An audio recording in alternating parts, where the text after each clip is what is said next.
Hi everybody, welcome back. I shot a series of videos over the last fortnight where I compared a couple of real amps paired together with the 2 Notes torpedo captor against their model in the Fractal AX8.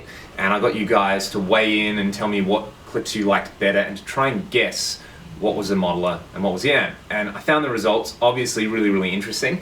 With the Soldano clip, if you go back and watch it, clip 1 is the modeler and clip 2 is the amp. And most people guessed that clip 2 was the amp. There seems to be this sort of low-end depth or three-dimensionality that I didn't quite dial in when I was going back and forth with the AX8 model. Now this may be that there's not an actual model of the Hot Rod 50 Plus in the AX8, or it might just be that my ears weren't quite as good as I thought they were, but well done guys, you all guessed that it was the real amp.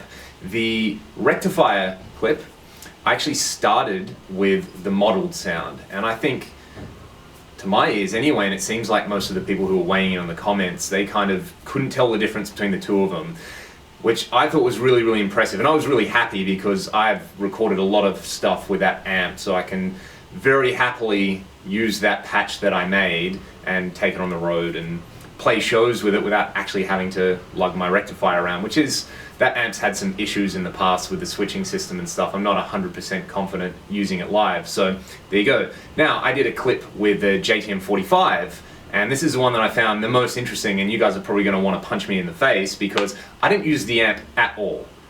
I used the AX8 model both times, and between clip 1 and clip 2, clip 1 is just stock settings. I didn't touch anything in the advanced controls.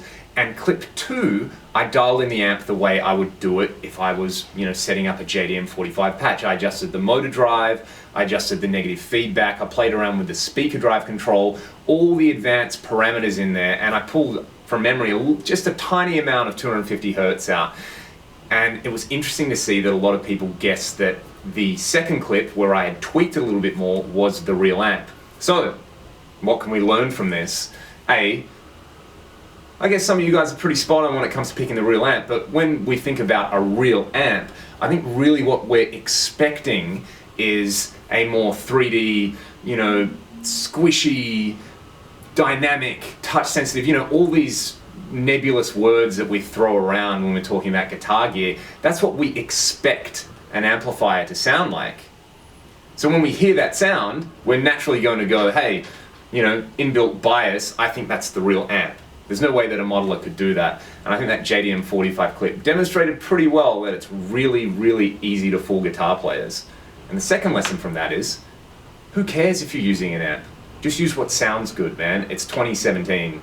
There is absolutely no reason to be biased towards gear. Use whatever feels good, use whatever sounds good, use whatever lets you make music quicker and easier. I'll see you guys next time.